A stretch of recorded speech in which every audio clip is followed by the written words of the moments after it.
So, wag muna daw. Andyan na ba? Oo, matapang mo. Oo, nandito na nga. Ayan na nga si Kitty, padating na. So, inano ko na, basta tahimik lang tayo. Tapos pag magpapapicture kayo at saka paano sa later, ano, pagkatapos ng tanong, okay. Salamat. Andito na, ayan na. Mag-aano muna ako.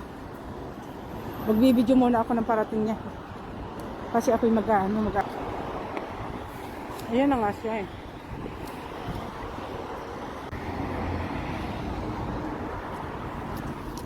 Ma'am, dito daw tayo sa mga ano standee. Tumayo daw po tayo daw dito lahat. Dito daw po tayo. Ayan na siya. Sige. Ma'am, dito po kayo, ma'am. Ay, sorry. Wait. From Germany. It's the first time that we came here. It's my son-in-law. Hello. Ito to. Manila. Wait, mali yung ano ko. Mali yung pag ano ko position. Ay.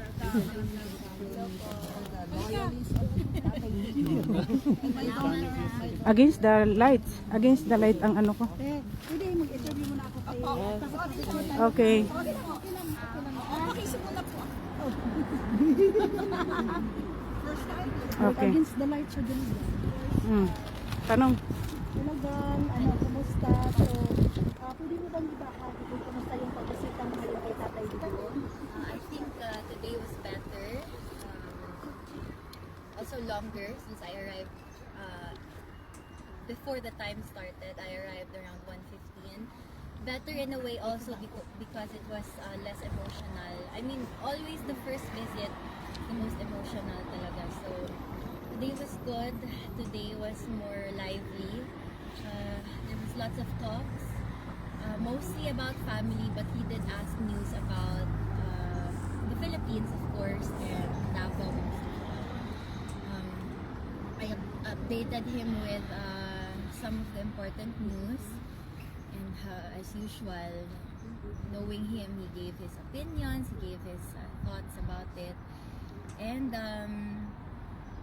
ayun, okay siya today, although I wasn't able to give him his usual snacks anymore kasi tumaas yung sugar from yesterday because he ate his favorite pancake cookie. Today he only has gluten-free nuts.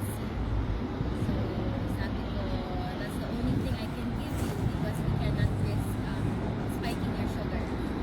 So we had nuts and Coke Zero and Fanta, which is also sugar-free. Yeah. Fanta. It was good. He seemed okay.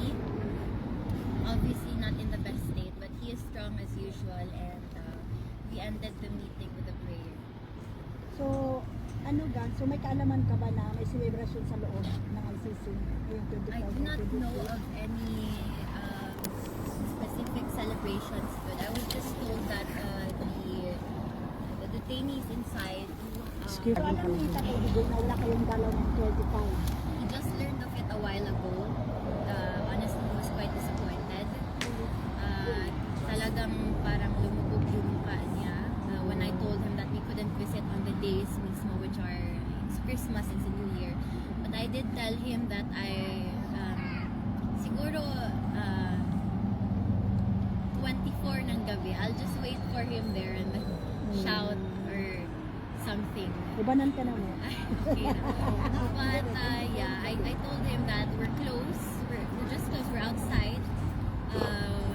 His family, Mira, my mother, and I will be outside along with his Filipino supporters. Yeah. Also, obviously, his foreigner supporters. Yeah. So, Gang, may mga mensahe ka ba sa mga supporters na mga at saka lalo ikaw? So we've been here for 9 months na, no? And I arrived here December 19 in the morning, and then for my first day I saw how much support there was, and how all of you have kept up the faith in us, but most especially in him. So I would like to thank all of you. I would like to greet all of you a Merry Christmas and a Happy New Year. Happy holidays to you all, and I hope you know how much this means to our family, how much it means seeing all the love, the support, the respect, and the admiration that you continuously give. So, see you in the next year.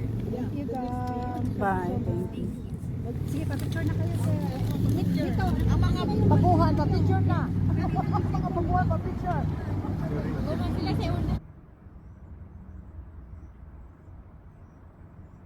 Na ako, sabi ko sa kanya, antayin mo ako kasi gusto ko gamitin natin yung senior citizen card natin sa bay. Tapos sabi niya, nauna na ako, bakit kita antayin mo? Oo nga. Pwede ba i-preno yun? Hindi naman eh. Orong ba yung edad? Maraming salamat sa Thank you, ma'am! Yung mga babiyahe pa uwi at babiyahe pa sa ibang lugar, mag-ingat kayo. Thank you, ma'am. Bye-bye.